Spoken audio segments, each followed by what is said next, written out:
तुला कोणी माहितीये का असं जे ओपन मॅरेजेस मध्ये आहेत? हो.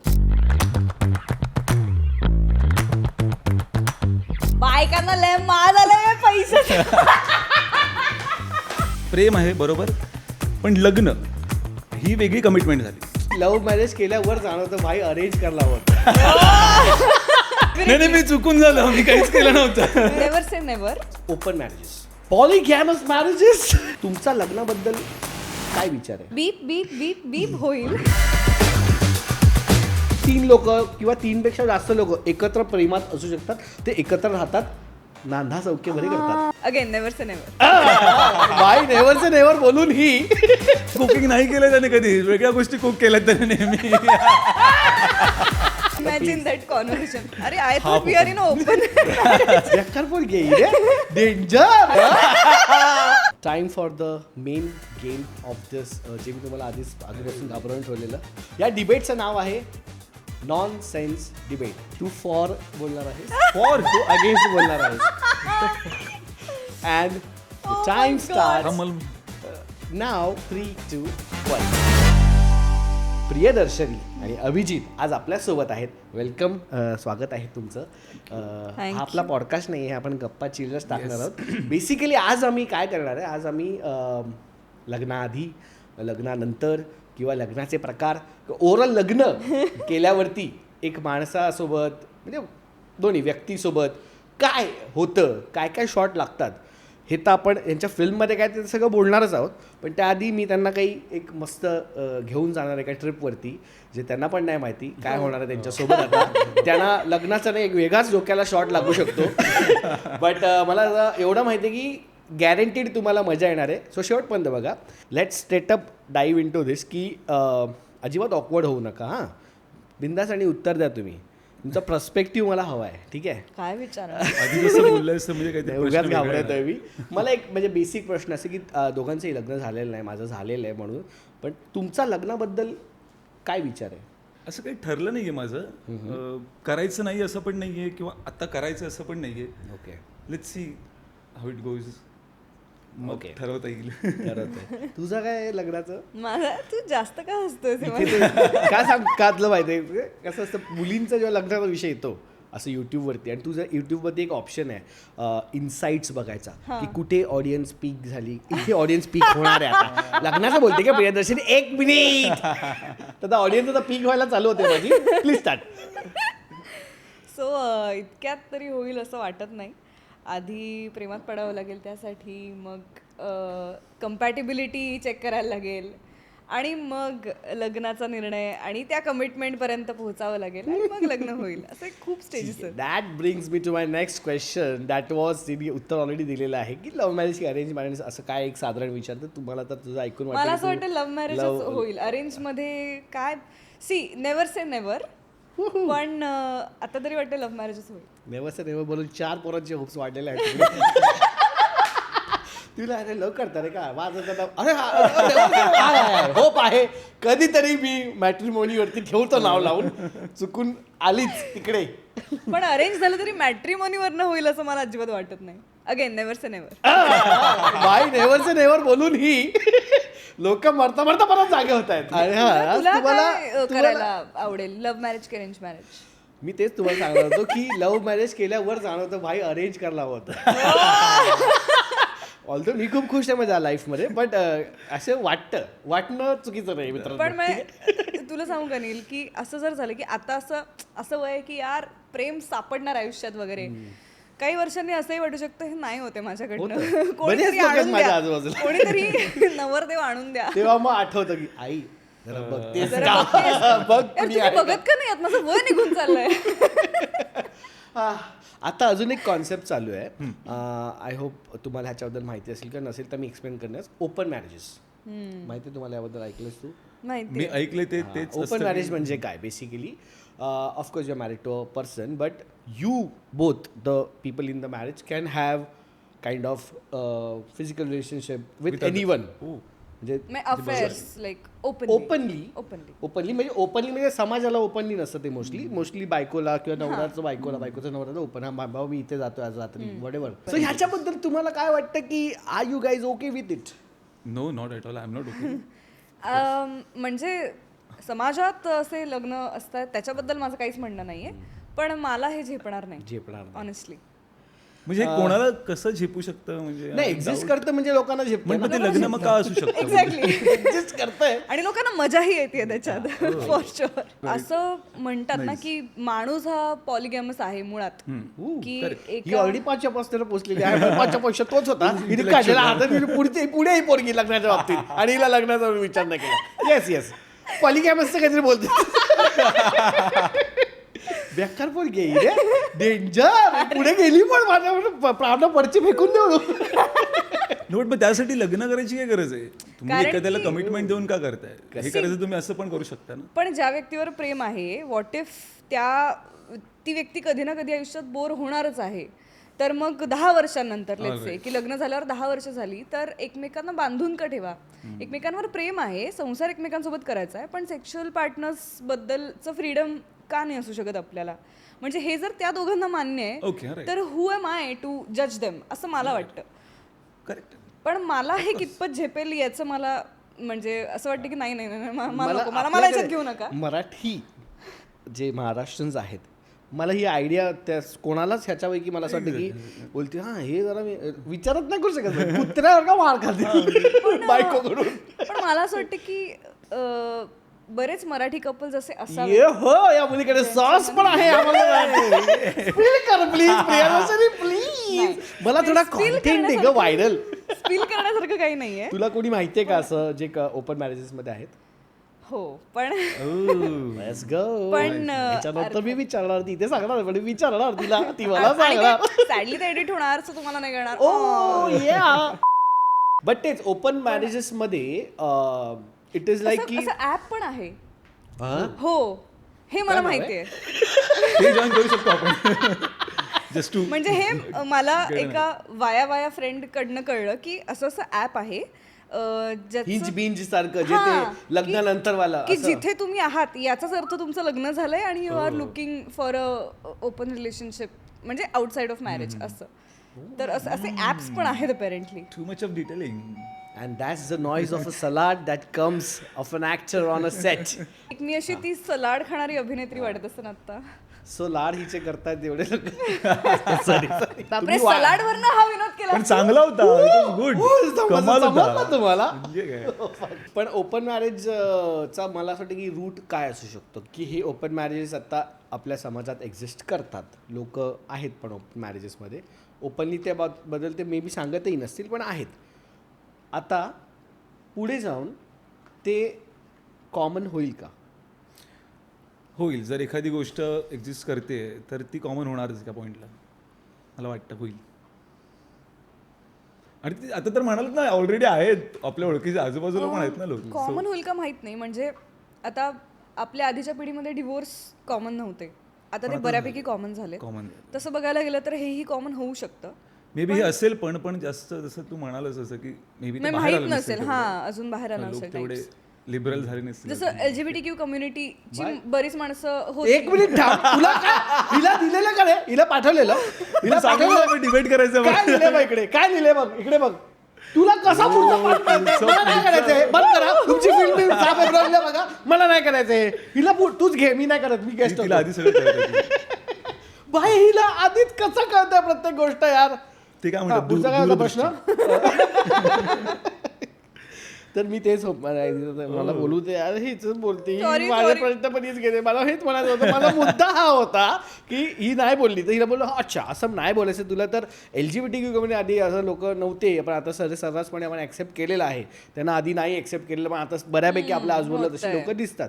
तसं ओपन मॅरेज पण होऊ शकतं ना? म्हणजे काय वाटतं तुम्हाला? ह्याचं असं काही ठाम उत्तर नाही सापडत आहे. म्हणजे होऊ शकतं पण नाही पण होऊ शकत असंही वाटतं मला. बट ते open marriage it has nothing to do with commitment I think so.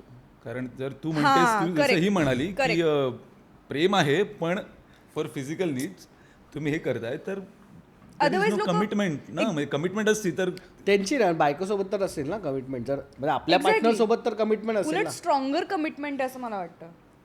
कसं म्हणजे जर तुम्ही हे ऍक्सेप्ट करू शकत असाल एकमेकांचं दुसऱ्या व्यक्तींसोबतचं रिलेशन, तर म्हणजे हा बॉन्ड किती स्ट्रॉंग असेल की तरी तुम्हाला एकत्र राहावंसं वाटतंय, तरी तुम्हाला लग्न टिकवावंसं वाटतंय.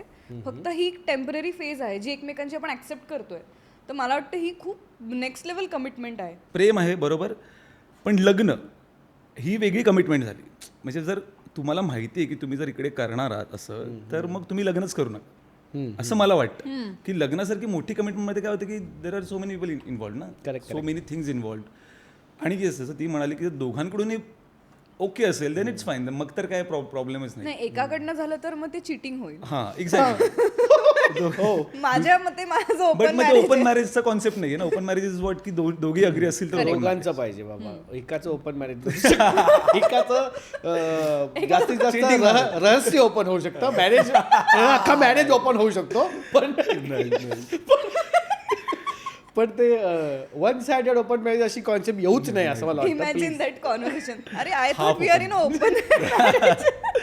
मी म्हणत होतो की ओपन मॅरेज चा जो हा प्रकार आहे तो मेट्रो सिटीजमध्ये ठीक आहे, पण तुम्हाला वाटतं का त्या साईड ऑफ द टाऊन साईडमध्ये तुम्हाला, टाऊन बोलतो, टाऊन पण नाही ॲक्च्युली, स्मॉल टाउन्समध्ये नसेलच. म्हणजे मला नाही वाटत असेल, पण त्यांना ती टर्म मध्ये, ते प्रॉपर टर्म मध्ये नसेल म्हणजे. हा एक्झॅक्टली. म्हणजे काय वाटतं तुला वाटतं? मला असं वाटतं ओपन मॅरेज असं ठरवून की हा तुला परमिशन दिली, मी पण परमिशन घेतली असं नसेल, पण नवऱ्याचं कळलं मग बायकोने पण केलं वगैरे अशा झोनचं असू शकतं.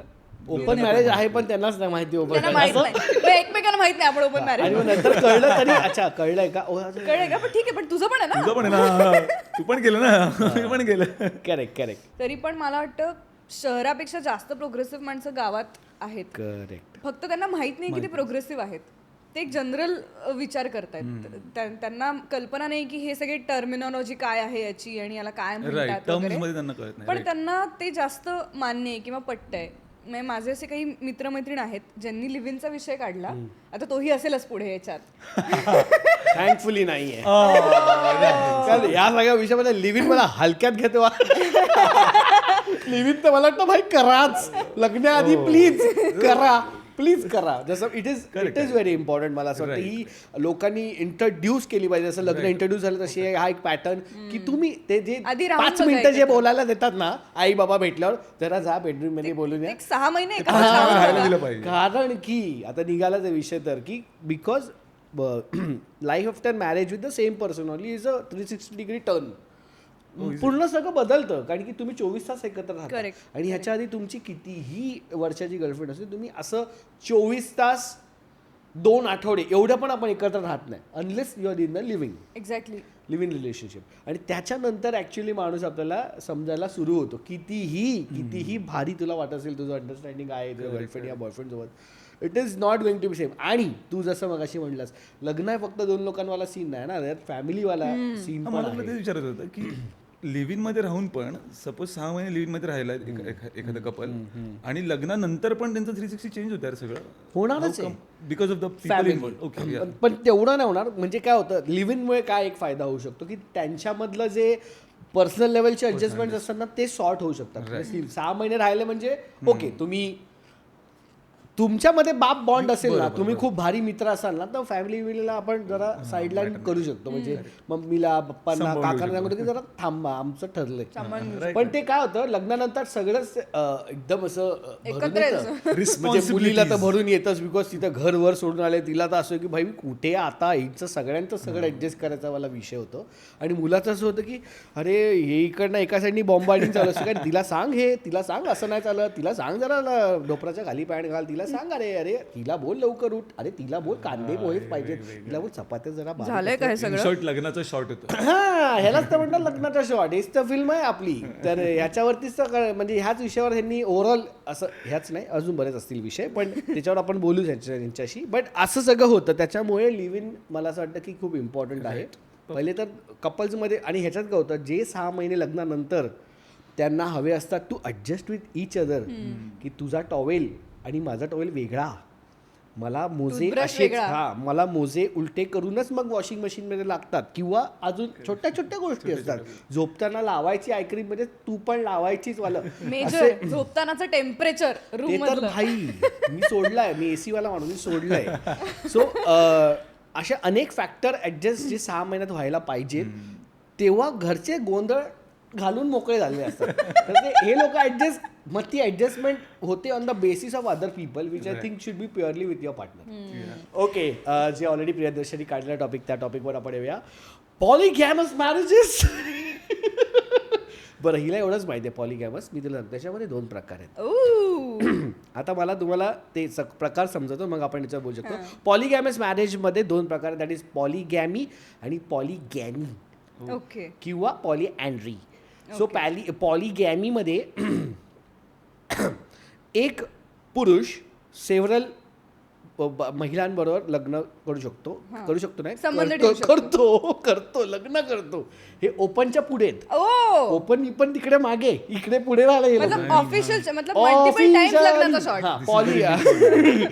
पॉलिअँड्री मध्ये एक बाई अनेक पुरुषांसोबत लग्न करू शकते वाला. आणि ही एक कॉन्सेप्ट आहे. 3 लोक किंवा 3 पेक्षा जास्त लोक एकत्र प्रेमात असू शकतात. ते एकत्र राहतात, नांदा सौख्यभरी करतात.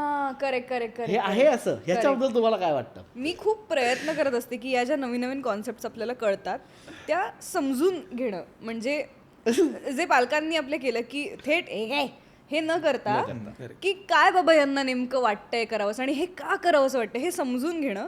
But I cannot understand how this functions, the marriage of 3 people. हे मला हे पलीकडे आहे, माझ्या मेंदूच्या पलीकडे आहे. ते पॉलिगॅमस मधल्या जो 2 गोष्टी तू सांगितल्यास, 2 असे डिव्हिजन केले. त्याचं पहिलं डिव्हिजन तर ते आपल्याकडे आधीपासून पण आहे. म्हणजे आपले राजे महाराजे पण असे करायचे, खूप लग्न करून एक नवरा आणि खूप बायका, अनेक बायका. बट एक बायको आणि Why should boys have all the fun? ते मी ऐकलं नव्हतं कधी, तसं मी कधी बघितलं पण नाही. आय एम नॉट सेइंग की याच्यामध्ये काय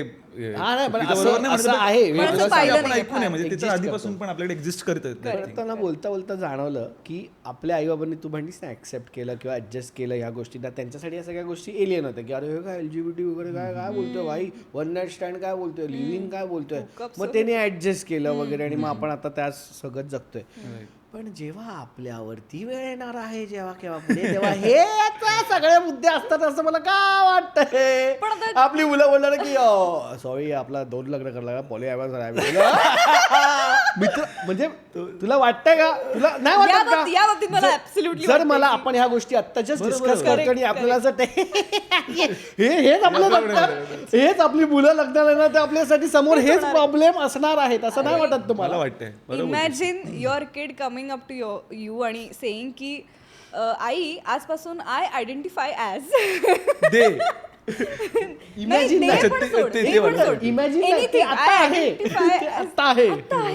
आणि हे जर म्हणजे हा मूर्खपणा आहे. मला तुम्ही गे म्हणा किंवा लेस्बियन म्हणा किंवा अजून ट्रान्सजेंडर, हे सगळे I am okay with all this gender. पण मला झाड आहे, मी कुत्रा आहे बोलूच नको, मी मारेल, मी बघणार नाही भाई. म्हणजे हे काय यार, म्हणजे मग काय झाड आहे तर फळ देणार तुझ्या. कुत्रा आहे आता तू काय गादीवर झोपणार तर छोट्या बाहेर काय, तुला फिरायला घेऊन जाऊ मी वॉक करायला आणि झाडांवरच्या टायरवरतून तू लग्न करणार असं असणार आहे का? म्हणजे थँकफुली ते US मध्ये आहे, मी खूप बघितलंय. पण इथे आपल्याकडे आलं नाहीये आणि प्लीज आणू पण नका आणू. माझी विनंती आहे तुमच्याकडे, कारण की हे कुठल्याच जनरेशनच्या पॅरेंट्सला ऍक्सेप्ट नाही करता येणार. LGBTQ बद्दल तुम्हाला सगळ्यांना माहितीच आहे. असं होतं की लोक खूप नंतर डिस्कवर करतात स्वतःबद्दल की अरे यार मला मुलं आवडतात किंवा मला मुली आवडतात, दिस इज माय जेंडर और I feel like this. So उद्या जाऊन जर लग्न झाल्यानंतर तुमच्या पार्टनरने सांगितलं की यार आय फील हे आहे, तर what will be your reaction और what will you do? Of course अडवणार नाही मी त्या व्यक्तीला की म्हणजे जर तुझं जेंडरच हे आहे आणि जर तुझा कलच दुसऱ्या जेंडरकडे आहे, तर is nothing I can do about it. तर मी मोकळं करेन त्या व्यक्तीला. तुला जर what you want to do, तुला लग्न करायचं आहे दुसऱ्या कुठल्या व्यक्तीशी, त्या व्यक्तीसोबत आयुष्य घालवायचं आहे का जस्ट तुला हे रिअलाईज झालं आणि तुला हे कंटिन्यू करायचं आहे. तर हे जे काही त्या व्यक्तीने जे काही तो ठरवेल त्याप्रमाणे. बट ऑफकोर्स हार्ट ब्रोकन असेल मी आणि खूप वाट लागेल. म्हणजे आता तुम्हाला फोन कर, बीप बीप बीप बीप होईल बीप होईल. पण एंड त्याचा रिझल्ट हाच असेल की आपण जर त्या व्यक्तीवर खरंच प्रेम केलं तर आपण नाही धरून ठेवणार. आणि या केसमध्ये तर धरून ठेवूनही काही होणार नाही. त्यामुळे सॅडली बाय बाय. पण मग अशा केसेसमध्ये असं समज असं what ever if this happens, मग मोठा टास्क असणार, तुम्ही तर समजून घ्याल, पण मोठा टास्क तुम्हाला असं वाटतं की आई बाबांना आणि अख्ख्या खानदानाला समजवायची लग्नाचा शॉट तेव्हा खरं बसणार. मी थोडं मला असं वाटतं, मी माझ्या फॅमिलीबद्दल बोललो तर ते लोक समजतील असं वाटतं मला. पटकन त्यांना जर सांगितलं तर ओके, माझ्यासाठी तो टास्क नसणारच आहे की त्यांना समजावणं की असं असं झालंय. माझ्यासाठी हा टास्क असणार आहे की मी त्यातून कसं म्हणजे बाहेर पडण्यापेक्षा मी अजूनही पुढचा विचार करतो, maybe I am not being modest, की जर त्या व्यक्तीला कळलं आत्ता म्हणजे एवढ्या वर्षांनंतर किंवा एवढ्या ह्याच्यानंतर, तर ती व्यक्ती पण कुठल्या तरी ट्रॉमामधून जात असेल आता सध्या, की तिला पण तिचं जर एवढ्या वेळ तिने आत्ता सांगितलं हां एक्झॅक्टली, म्हणजे तिने आत्ता जर सांगितलंय तर ते पण तिला काय थांबवलं किंवा त्याच्यानंतरचं काय प्लॅन किंवा तिच्याकडे काय प्लॅन आहे, मी जास्त त्या गोष्टीबद्दल कन्सर्न असेल आत्ता सध्या. नंतर फॅमिली वगैरे तर नंतर येतं. मला एक अशी बीटी बसू शकते की माझ्यासोबत राहून तुला कळलं की तुला मुली आवडतात.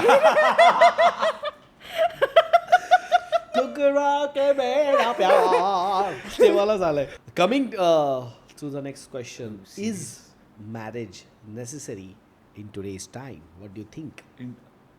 I don't think so it's necessary. आता आले खरी उत्तर बाहेर, बघू विचार केला वगैरे.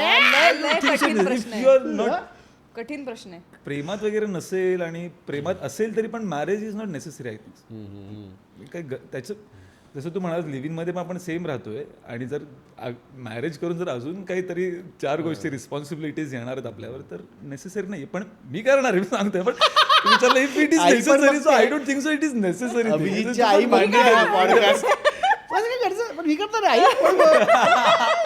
पण ऐकलीस म्हणजे वाटलं तर बोल, म्हणजे पण मी करणार आहे असं मला ते सेफ साईड घेऊ दे. डिप्लोमॅटिकच्या पलीकडे गेला, इंटू 5 केलाय मी. बट हा तुला वाटतं गरजेचं आहे का? Even I am finding this answer की खरंच हे गरजेचं आहे का नाही. इव्हेंच्युअली काय फरक पडतो जर लग्न नाहीच झाली, लोक लिव्ह इन मध्येच राहत आहेत इव्हेंच्युअली, आणि लग्न झाल्यावर डिवोर्स पण होत आहेत, डिवोर्स रेट वगैरे वाढतोय, लग्न टिकणं पण कमी झालंय वगैरे वगैरे. ह्या सगळ्या गोष्टींमध्ये खरंच लग्न करणं म्हणजे काय आहे, आणि जर ते नाही केलं तर त्याने असं काय फरक पडणार वगैरे वगैरे, हे सगळे प्रश्न आत्ता मलाच पडत आहेत. त्यामुळे खरं तर मला याचं उत्तर देता येत नाही आहे. बट आय वुड से की आपल्याकडे जी एक छान लग्न संस्था आणि एक जे छान स्ट्रक्चर आहे ज्याच्यानी काहीतरी एक थोडी बंधनं लागू होतात किंवा कुठल्या तरी गोष्टींची जबाबदारी आपल्यावर राहते ज्याने आपण ग्राउंडेड राहतो. नाहीतर आपण स्वैराचार करायला लागू. कारण माणूस माणूस हा म्हणजे त्याला दिलं की तो खूप खातो. हे नवीन येईल काहीतरी पॉलिॲमोनीच्या पलीकडे जाईल गोष्ट. आणि त्याच्याने ना it will just be about exploring new things, ज्याच्याने माणूस अस्थिर होईल. तर त्याला स्थिर ठेवण्यासाठी ही लग्नसंस्था कुठेतरी कारणीभूत आहे आणि त्यासाठी ती गरजेची आहे असं मला वाटतं. पण अर्थात त्या गोष्टीला तुम्ही कसं बघताय यावरती सगळं. काही लोक अपवाद असू शकतात या गोष्टीला. पण सारंग पौलानी आत्ता लग्न केलं, 10 वर्ष रिलेशनशिप मध्ये राहिल्यानंतर, काय 8-9 वर्ष लिव्ह इन मध्ये राहिल्यानंतर, मग it doesn't matter, they know what they are doing. किंवा त्याच्यानी असं काही डिस्टर्ब झालं त्यांच्या आजूबाजूचं किंवा त्यांच्या घरच्यांना खूप त्रास झाला, नेसेसिटी नाहीये ना, ती नेसेसिटी नाही. Exactly. So do you think की मग live in is the alternative for marriages? It could be.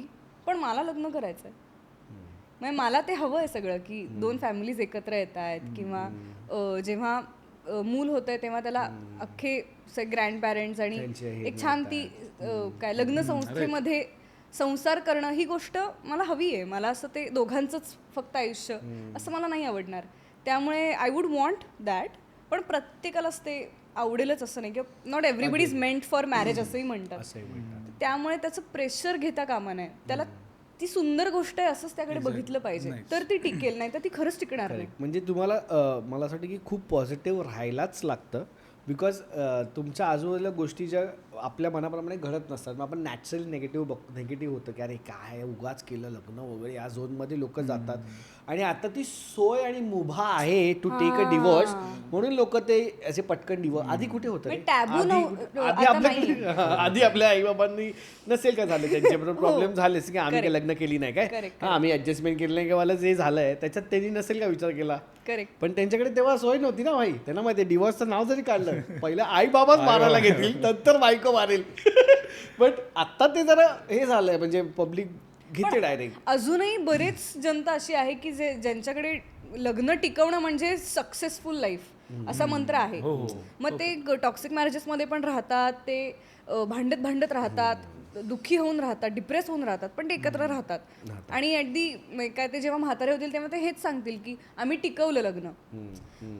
आता हे किती चूक आहे बरोबर आहे माहित नाही, पण त्यांनाच माहिती, हे त्यांनाच माहिती. मला माझं सिम्पल डेफिनेशन अबाउट मॅरेज आहे. आता मला लग्नाला माझ्या 4 वर्ष होतील नेक्स्ट मंथ. सो मला असं वाटतं की मला अजून पण माझ्या बायकोकडे बघून असं खूप भारी वाटतं की हा यार काय फायनली आता आम्ही म्हणजे मी ज्या खुशीत झोपणार आहे, इतकी बेसिक फिलिंग मला एक्साइट करते. आणि जी जोपर्यंत करते तोपर्यंत माझं मॅरेज सक्सेसफुल असं मी समजतो. आणि ते करण्यासाठी म्हणून मी 100 गोष्टी करत राहतो किंवा आणि ते सिम्पल आहे. खूप लोकांनी हे बोलून झालंय, but it is everyday work. Love is not की अरे प्यार है तर किया वगैरे पिक्चर सारखं नसतं. तुम्हाला त्या प्रेमावरती दोघांना ऑफकोर्स काम करत राहावं लागतं. आणि फॉर दॅट मॅटर कोणासोबतही जी आपली आवडती व्यक्ती ज्याच्यावर आपण प्रेम करतो, तो मित्र असेल, आपला भाऊ असेल, you have to keep working on that relationship. असं नाही की झालं तर मग आता होणार आहे, कारण because with times with situations. आणि मला असं वाटतं की थोडे जे प्रॉब्लेम्स होतात ना लग्नानंतर, एकत्र राहणं, वेगळं राहणं, ते झाले पाहिजेत. बिकॉज त्या सिच्युएशन्समध्येच तुम्ही एकमेकांना बॉन्ड होतो. आणि ते that's the best part about marriage. म्हणजे जेव्हा लोक माझ्याशी डिस्कस करतात जेव्हा लग्नाबद्दल की अरे कशाला एवढा डोक्याला शॉट लावून घ्यायचा आहे लग्नाचा, मग ते भांडणं, मग हे मग ते. मी म्हणतं की हां हे सगळं आहे, but after all this there is एक कम्फर्ट आहे ना, तो मी तुला नाही एक्सप्लेन करू शकत. त्यासाठी तुला लग्न करावंच लागेल. तुला अंधारात येऊन बघायला लागेल की आतमध्ये एक दिवा आहे एंडला, तिथपर्यंत चालत जायला लागणार आहे. तोपर्यंत भीती वाटणारच आहे, बट ती मजा अगेन. बिकॉज आत्ता तुझे जेवढे फॅक्टर बोलली ना, आपल्याकडे एवढं सगळं आहे, लोक एवढं सगळं विचार करतात, त्याच्यामुळे ना ते आधीच त्या दिवापर्यंत पोचेपर्यंतच नाही, ते तिथे कळवा ठाण्यापर्यंत सोडून देतात गाडी. दिवाला जाते गाडी म्हणजे. याचा वेगळा रील कट करा. विनोद आया रे विनोद आता time for the main game of this, जे मी तुम्हाला आधीपासून घाबरवून ठेवलेलं. रेडी आहात तुम्ही? डिबेट. हां, डिबेट करणार आहोत. या डिबेटचं नाव आहे नॉन सेन्स डिबेट. मित्रांनो, तुम्हाला पण रेडी राहायला लागेल. यासाठी रूल्स सांगतो तुम्हाला. या डिबेटमध्ये तुम्ही जे बोलाल ते तुमचे पर्सनल मत नाही आहे. पहिली गोष्ट, हा गेम आहे, तर ही असं काय ऑफकोर्स याच्यामध्ये एकाला अगेन्स्ट बोलायला लागेल, एकाला फॉर बोलायला लागेल, एका टॉपिकच्या अराउंड. सो जरा मजा येईल, काहीतरी आपण फन निघेल ना असा प्रयत्न केलेला आहे. सो प्लीज मी आधीच सांगतो, हे जी पर्सनल मतं नाही आहेत. ओके, हे गेम चालू आहे. अगदीच इकडे तिकडे गेलं तर एडिट करायला लागेल. ठीक आहे, मी आता तुम्हाला टॉपिक देणार आहे आणि मी सांगणार पण आहे की कोण अगेन्स्ट बोलणार आहे आणि कोण फॉर बोलणार आहे. Let's go. आणि मी विनर पण लगेच त्या टॉपिकचा विनर मी लगेच मी मध्येच थांबून बोलले हा विनर आहे, जिंकला. ठीक आहे. पहिला टॉपिक आहे डावरी. तू फॉर बोलणार आहेस, फॉर तू अगेन्स्ट बोलणार आहेस. And time start now. 3, 2, 1. Legally allowed नाहीये दहेज, डावरी लीगली अलाउड नाहीये. नाही द्यायची, नाही घ्यायचं. आय थिंक घेतली पाहिजे डावरी. का म्हणजे मी बघितलंय का मित्राच्या लग्नामध्ये, इथेच ब्लू रूफला झालं होतं लग्नाचं. घरीच्या लग्नामध्ये डावरी काय मिळाले होते, मर्सिडीज वगैरे मिळाली होती रे. हो नाही, फुकटचं पाहिजे, फुकटचं पाहिजे, लागतं फुकटचं. मुलांना फुकटचं हवं. यासाठी मुलीच्या बापाने कर्ज काढून आपल्या कर्ज कशाला काढायची गरज आहे? आता नसतील मर्सिडीज घ्यायचे पैसे माझ्या बापाकडे तर काय करेल तो? अरे कर्ज काढून कोणी मर्सिडीज घेईल ना, पण कर्ज काढून फार तर फार 800 घेईल किंवा फार तर फार ब्रँडचं नाव न घेऊया, पण काही बोलतोय ही जिंकली, पण कर्ज काढून मर्सिडीज घेतात. लग्न करतात 800 घ्यायचे पैसे असतील मला असं वाटतं. बट पहिला राऊंड क्लिअरली अभिजित इज घारलेला, दर्शनी जिंकलेली आहे. दुसरा टॉपिक आहे, अभिला डिफिकल्ट बाजू दिली हो यार, कसं काय, कॉट पार्टनर्स अफेअर. सो तू अगेन्स्ट बोलणार आहेस आणि ही फॉर बोलणार आहे. 3, 2, 1 गो. मला माझ्या पार्टनरचा अफेअर कळालाय असंच ना? ठीक आहे, त्यांनी मला सांगितलं, हे महत्वाचं आहे. सांगितलं नाही, तू पकडलं असेल रंग्यात. ओके मी पकडलं पण त्याने मान्य केलं, सो ठीक आहे, मान्य तर केलं, अरे मान्य पण केलं चुकला त्याने. तो तिथे. पण चुका होतात माणसाकडनं आणि त्यांनी मला ही सोडलं चूक नाहीये. नाहीये, हे ठरवून ही चूक अशी नाही, चूक चूक पटकन होते. हे खूप वेळ असतो ते करायला, किंवा खूप विचार करून करावं लागतं ती गोष्ट. सगळं करताना तेव्हा पण विचार येत असतो, तरी पण केले म्हणजे त्याला चूक नाही म्हणत. ऑफकोर्स उद्या जाऊन माझ्याकडनंही चूक होऊ शकते, तेव्हा तोही ऍक्सेप्ट करेल. हे काय आर्ग्युमेंट आहे, तुझ्याकडनं चूक होते म्हणून आता चूक केल्यावर मान्य करायचं. मला आता असं वाटतं की मी त्याला पकडलं, पण म्हणजे त्याच्यावरती चूक आहे तू त्याने- मान्य करते, ही चूक हो आहे. ही चूक आहे, ती माफ करायचं नाही ते that is a different thing, but he चूक आहे. हा मग चूकच आहे. ऑफकोर्स चूक आहे, पण मला प्रॉब्लेम नाहीये कारण की त्यांनी चूक मान्य केली. त्याने जर डिफेंड केलं असतं, नाही नकारच आहे वगैरे असं केलं असतं, पण तो डिपेंड का करेल, तू त्याला पकडलेच रंग्यात. अर्थात त्याच्यानंतरही डिफेंड करणारे लोक आहेत. काय कसं डिपेंड करणार आहे? नाही मी चुकून झालं, मी काहीच केलं नव्हतं. नाही हे माझं नाहीच आहे, नाही तीच बोलली, नाही नाही हे खोटं आहे वगैरे काही. पण मला वाटतं की जर मला 50-60 वर्ष त्या व्यक्तीसोबत घालवायची आहेत आणि हे काहीतरी 6 महिन्यांचं प्रकरण आहे जे पुन्हा होणार नाही, किंवा जे का झालं या सगळ्याची कारणं जर तो मला सांगत असेल, पटवून देत असेल, तर मला वाटतं मी माफ करू शकते. आणि ही चूक आहे हेही जर त्याला वाटत असेल तर अर्थात I can be with him still, कारण माझं प्रेम असणार आहे त्याच्यावर. ओ नाही, मला असं वाटतं की जर कमिटेड असेल तर असं नाही केलं पाहिजे. नाहीच केलं पाहिजे, पण ती चूक आहे, मुद्दाम केलेली गोष्ट नाही. मुद्दाम असतं तर प्रेमच झालं त्याला दुसऱ्यावरती तर ठीक आहे बाबा, तू आता जाच म्हणजे. पण चूक झाली आहे यार, ठीक आहे माफ करू, परत नको करूच, नाहीतर मग मला असं वाटतं की ही पण प्रियदर्शनी जिंकली. ही राऊंड चांगल्या मुद्दा असणार आहे. भाई काय बोलणार आहे आपला प्रियदर्शनी एकदमच म्हणजे परत सांगतोय हे हँडसम. अरे तुम्हाला नॉनसेन्स बोलायचं, मी नॉनसेन्स विचार करत होतो पण येत नव्हतं माझ्याकडे नॉनसेन्स. धनाधन मुद्दे त्याची वाट डिबेट्स मध्ये. पुढचा डिबेटचा आपला मुद्दा आहे डिवोर्स. आणि डिवोर्ससाठी प्रियदर्शनी अगेन्स्ट बोलणार आहे, अभिजित फॉर बोलणार आहे. डिवोर्स घेण्याबद्दल ना, म्हणजे की नाही घ्यावा. एक जण म्हणेल की नाही डिवोर्स नाही, ह्या should not be an Should not be an option, option, जे तू बोलणार आहेस. आणि तुला म्हणायचं की डिवोर्स घेतलाच पाहिजे. बरोबर आहे. 3, 2, 1 गो. स्टार्ट. काय नसेल पटे तर डिवोर्स घेतलाच पाहिजे. थोडेसे कष्ट करायला पाहिजे. हा कष्ट केलेच पाहिजे आता, म्हणजे खूप वेळाने अगदी 3 वर्ष 4 वर्ष नसेल पटत, त्यातच वेळ जात असेल सगळ्या दोघांचंही, डोक्याचा शॉर्ट होत असेल तर काय अर्थच नाही आहे, दोघांची ग्रोथ थांबत असेल, काहीच अर्थ नाही आहे, घेऊन टाका डिवोर्स, मूव्ह ऑन. पण त्याच्या ते सगळं का होतं याच्यावर ते डिस्कस करायला पाहिजे. केलं ना 3 वर्ष. होत नाही डिवोर्स घेतला असं थोडी आहे. अरे 4 वर्ष हलक्यात कसं घेता लग्नाला? 4 दिवसाचं नाही, 4 वर्ष. 4 वर्ष आहे, पण अर्थात 40 माणसं सोडली जातात त्या लग्नामध्ये. अरे त्या माणसांसाठी अख्खं आयुष्य 40 वर्ष घालवायची आपली. त्या माणसांना काय, माणसं काय लांबूनच बघणार आहेत शेवटी. अर्थात लांबून त्यांना काय माहिती आतमध्ये काय चाललंय ते बेडरूम पण मध्ये. हे प्रॉब्लेम होत नाही. प्रॉब्लेम होता 4 वर्ष काय झक मारत होते, एकमेकांशी बोलून सॉल्व्ह करायचं होतं. काय पण नाही problem झालं होतं? solve, हे म्हणून तर होतंय. divorce पर्यंत इथे पोहोचले. अफेअर माफ करायला मी तयार आहे. डिवोर्सच्या काय गोष्टी करताय तुम्ही? डिवोर्स नाहीच नसेल घेतलं पाहिजे. पटत तर दिवस घेऊन मोकळं व्हा, तिला पण मोकळं करा, स्वतःला पण मोकळं हा, करा. सगळे मोकळे व्हा, कोणीच मॅरिड राहू नका, लग्न संस्था अरे खड्ड्यात घाला पटत समाजाच्या, नाहीये का? तर पटतच नाही, सगळं अगदीच तिथं वेळच आपण येते. एक काम करू, आपण मग काय अमेरिकेचं सगळं एकमेकांचं culture डोकं इथे फोडा आणू. तिकडे. आपण आपल्या भारतीय कल्चरला लाथ मारून टाकू आणि It's सगळे not about डिवोर्स घेऊन घरात हे बसू. कल्चर बद्दल येतच नाहीये. कल्चर फक्त काय बेडरूमच्या बाहेर, घरी बाहेर असल्यावर म्हणजे आई बाबांसमोर कल्चर, आतमध्ये गेल्यावर एकमेकांची डोकी फोडायची आणि बाहेर आम्ही खूप मस्त आहोत, आम्ही मस्त आहे, तुम्हाला देतो हे कर. पण खोटं वागणं म्हणजे लग्नात राहणं असं थोडीच आहे. अरे भांडणं लग्नात होऊन पण राहण्याचा नाही लग्नात प्रश्न, राहणारी लोकं डिवोर्सचा आहेत. प्रश्न आहे. जर नसेल पटत तर डिवोर्स. अर्थात आजकाल म्हणजे 4 असं वर्ष की 5 वर्ष झालं. थोडं आपलं पटत नाही, आपण डिवोर्स घेऊ. अरे असं नसतं. वर्क करा, डिस्कशन work केलं करा. त्याच्यावर 4 वर्ष. मी तेच म्हणतोय की नाही पटत, ती पण तेच म्हणते. मग फक्त की लोकांना नाही आवडणार, बाहेरच्यांना उत्तर द्यावं लागतील म्हणून डिवोर्स नाही घ्यायचं.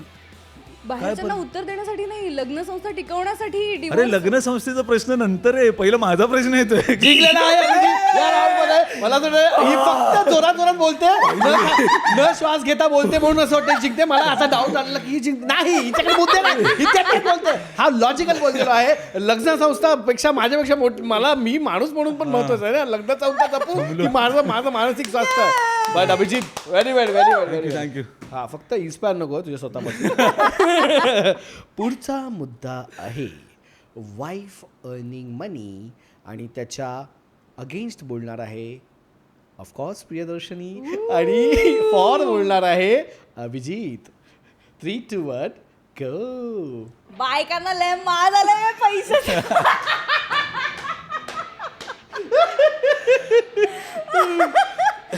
गप घरात बस, घरातली काम कर.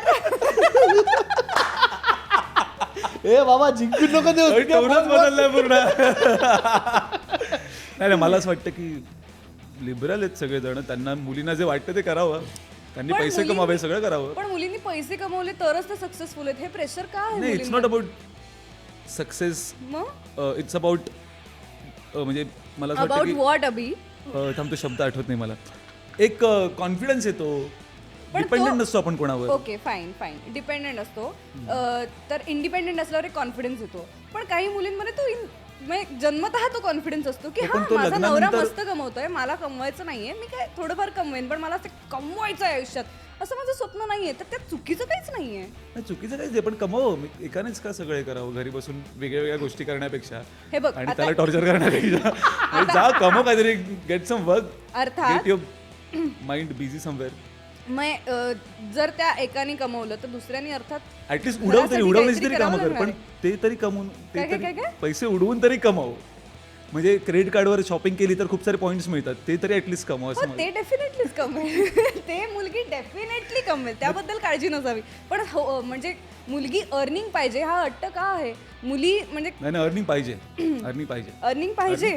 म्हणजे आता होम मेकर असणं हे काय फेलियरचं लक्षण आहे? नाही, होम मेकर मी पण करेन की कामं, घरात भांडी घासेन, सगळं करेन. जर कोणी आलं नाही तर मी पण करू शकतो, पण मुलीने अर्न करावं. करूच शकतो, पण जर स्वेच्छेने मला भांडी घासायची, मला घर सांभाळायचंय, मला घरात लक्ष द्यायचंय आणि कमवायची जबाबदारी मला नाही घ्यायची आहे. इक्वली दोघांनी जबाबदारी घ्यावी असं मला वाटतं. कमावं तिने, इक्वलिटीचा प्रश्न नाही, मुलीनी कमवायचं का नाही हा मुद्दा आहे. तू मुद्द्यावरनं भटकतोय. मुलीने कमवावंच हेच म्हणते मी, की तिने कमावंच, मी पण कमवतो, तिने पण कमवावं.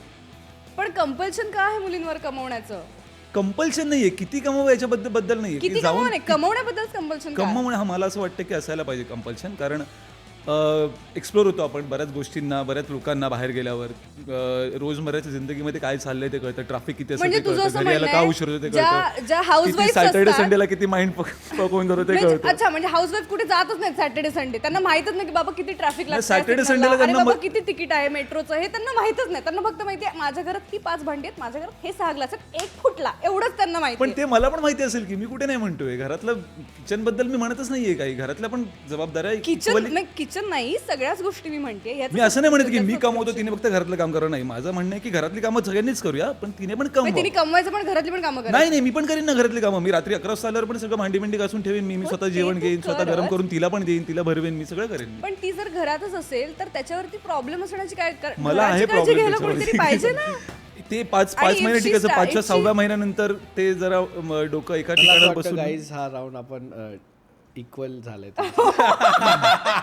कोणीच जिंकत नाहीये, फक्त मला असं वाटतं कुठेतरी मी असं बघत कुठेतरी हा असं मिळालं आता. नाही होत आहे तेवढ्या तिने चांगला पॉईंट बोलला. ते ग्लासवाला आवडला, डिटेलमध्ये सांगितलं. पाप लास्ट आहे आपल्याकडे हजबंड कुकिंग, आणि ह्याच्यासाठी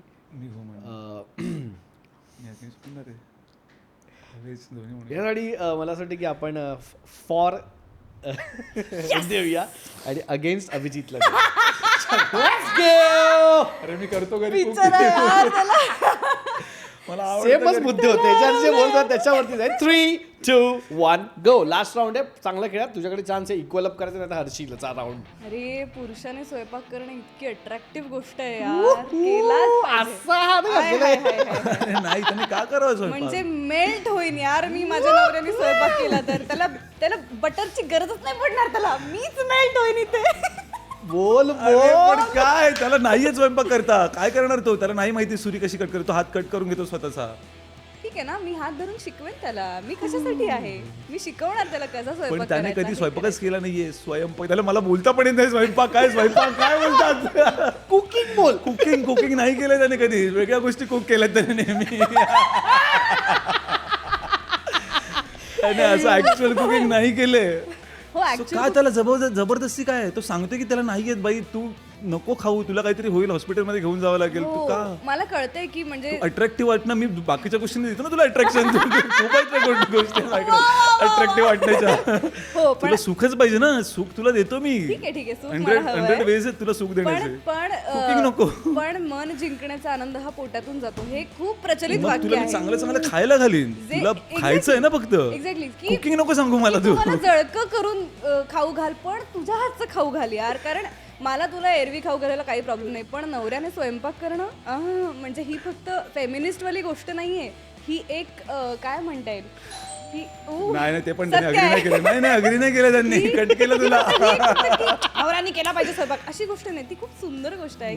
नवऱ्याच्या खाऊ खाता येणं, चहा का असे ना, जस्ट नवऱ्याने चहा जरी करून दिला तरी किती बायकांना आनंद होतो. तर नवऱ्याने स्वयंपाक केला तर काय म्हणजे मला वाटतं डिवोर्स रेट निम्म्यावर येईल जर नवरे स्वयंपाक करायला लागले. जिंकले क्लिअर कर, काय बोलत ना हा माणूस, बोल ना भाई, बाहेरून काम करून येऊन काय लग्न आम्ही आता जेवण पण असं खरं घ्यायचे ना, मुद्दे बनवायला लागतं जेवण तरी पण हा बट क्लिअर कट 4 वर्सेस 2 अशा मतांनी प्रियदर्शनी जिंकलेली आहे डिबेटमध्ये. बिचारा आपला पोरगा वीक पडला, त्याला एक्सपिरियन्स लग्नाचा घ्यायला लागणार आहे मला असं वाटतं. त्यानंतर त्याच्याकडे मुद्दे असतील, मला एवढं सुचवतं. चांगल्या गोष्टींमध्ये हारलेला आहे, म्हणजे तो चुकीच्या गोष्टी प्रमोट करताना जिंकलेला नाहीये. माणूस जेन्युइन आहे हे या डिबेट मधनं बाहेर का आला असेल तर ही डेंजर हुशार आहे आणि हा जेन्युइन माणूस आहे. बिचाराला अगेन्स्ट नाही काय बोलता येत नाही, त्याला विषय अशी दिलेली मी, ही अगेन्स्ट मध्ये पण जिंकलेली आहे, त्यामुळे विचार लक्षात ठेवा नीट. नवऱ्याचं किती अवघड आहे बघ. सो मित्रांनो, हा जसा ह्यांना शॉट लागला मी विषय दिल्यावरती आणि यांना जसं होत नव्हतं, बोलता येत नव्हतं आणि जी गडबड गोंधळ होत होता, तशाच पद्धतीचं एक ट्रेलर मी रिसेंटली बघितलं. त्याचं नाव होतं, त्या फिल्मचं नाव होतं लग्नाचा शॉट. आता मला तुम्ही दोघं प्लीज सांगा की ही फिल्म आम्ही का बघावी. आता जो डिबेटचा सीन झाला की त्याला बिचाराला लढतोय आणि माझ्या आगाऊपणामुळे किंवा माझ्या हुशारीमुळे मी त्याला हरवतीये, साधारण असंच इक्वेशन आमचं फिल्ममध्ये आहे. आणि ते खूप गमतीशीर पद्धतीने पुढे जातं. रदर बऱ्याचदा असं होत होतं की अभि भांड ना अजून इथे, परत एक कर, अभि आणखीन भांड ना, तू बोल, मला हे घाबरून मला चालेल, तू बोल वगैरे. तर मी काहीतरी बोलायचे इम्प्रोवाइज करताना आणि तो हे व्हायचं की, कारण तो खरंच ती व्यक्ती की तो नाही असं हे बोलू शकत समोरच्याला की तू आहे किंवा ठासली समोरच्याची, असं त्याचा जेन्युइनली स्वभाव नाही. तर मी त्याला म्हणायचे तू मला हे म्हण, त्याच्यावर मी हे म्हणते तू मला हे म्हण. तर ही भांडणं खूप छान आहेत आणि ती खूप रोमॅन्टिक कॉमेडी झोनला जाणारी आहेत. ओके तर त्याच्यासाठी बघावं. आणि अपार्ट फ्रॉम स्टोरी लाईन, मला असं वाटतं की खूप यंग लोक, बंच ऑफ यंग पीपल एकत्र आलेत आणि त्यांना खरंच काहीतरी करण्याची जिद्द आहे. आणि त्या जिद्दीच्या ह्याच्यातून हा सिनेमा बाहेर आला आहे. आणि आम्ही काम करताना पण वी वर सो एनर्जेटिक, एक वेगळी वाईब असेल. आता जी वाईब आहे ही सेम वाईब, म्हणजे सगळ्यांना काहीतरी करायचं, सगळ्यांचं काहीतरी इनपुट आहे, सगळ्यांना इनपुट द्यायचं आहे. आणि त्यामुळे खूप कमाल असं एक प्रोडक्ट बाहेर आलं आहे आणि ते छान वाटेल. ती वाईब स्क्रीनवर पण येते आणि टीझरमध्ये पण येते, ट्रेलरमध्ये पण तू पाहिलंस, तू बोललास आता. सो ती एक गंमत आहे आणि खूप मजा केली. It's a total rom-com mad film आहे आणि तोच मॅडनेस एन्जॉय करायला तुम्हाला मजा येईल. सो प्लीज बघा. सो मित्रांनो, तुम्हाला जर हा लग्नाचा शॉट घ्यायचा असेल आणि तुम्हाला एनर्जेटिक आणि कॉमेडी आणि rom-com basically, Priyadarshini heroine, Abhijit hero, असं प्रॉपर परफेक्ट एक कपल ज्यांचे काय वांदे होतात आणि ज्यांच्यामध्ये काय काय मला पण नाही माहिती, मी आपलं असं एक ट्रेलर बघून बोलतो.